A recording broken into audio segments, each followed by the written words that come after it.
When it comes to the 4 ways to get started in residential assisted living, I definitely have a favorite. And when I use this favorite, I've saved a student $80,000 working with us. Now, the 4 ways to get started in residential assisted living, obviously you can lease a home to use for this. You can also buy a single family home and convert it to become an RAL, or you can buy an existing business. It's already up and running and you're purchasing the real estate and the business day one.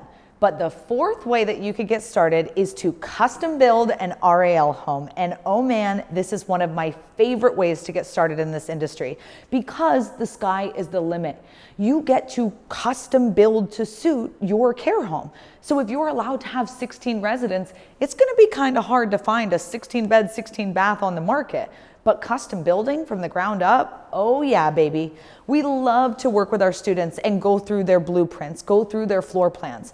And I remember one time I was working with a student where we saved them $80,000 by looking at their floor plan and determining, hey, you actually need more storage there. And if you moved this around, you'd be able to add another bedroom. And that bedroom can bring another $7,000 in for you every single month.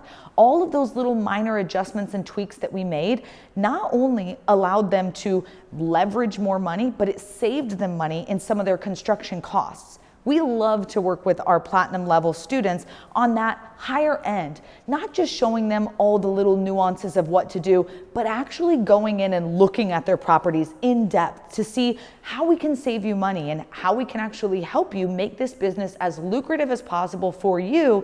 But also there's those little nuances of what seniors want in the home and what the caregivers want and need. Because we have to think about all 3 legs of the stool, the business, the staff, and the residents. All of them are important, and even important when it comes down to custom building your RAL.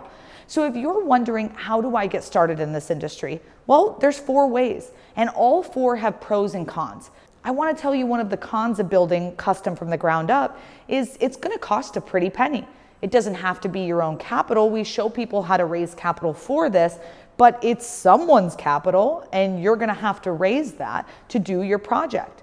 Also, the timeline might be a little bit more extended than what you are hoping for. If you wanna come to the RAL 3-day training and cash flow in 3 months, then you're probably not gonna be custom building a little McMansion for your first RAL. But if you're willing to play with the timeline and build this custom to suit, then a year or 2 years might be worth your time because the cash flow could be so much greater. I also want to say this, if you live in a market where you are allowed to have 10 or more residents, custom building is a great way to go.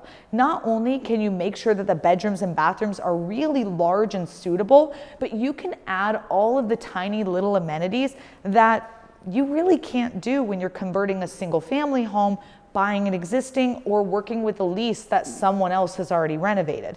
This is the most customizable version. We have students all across the country who are ground up building care homes. They're doing all 4 methods, but this one's definitely one of my favorites. So if you want help with your blueprints, if you want us to take a look and see where we could save you time or money, give us a call. We'd love to help.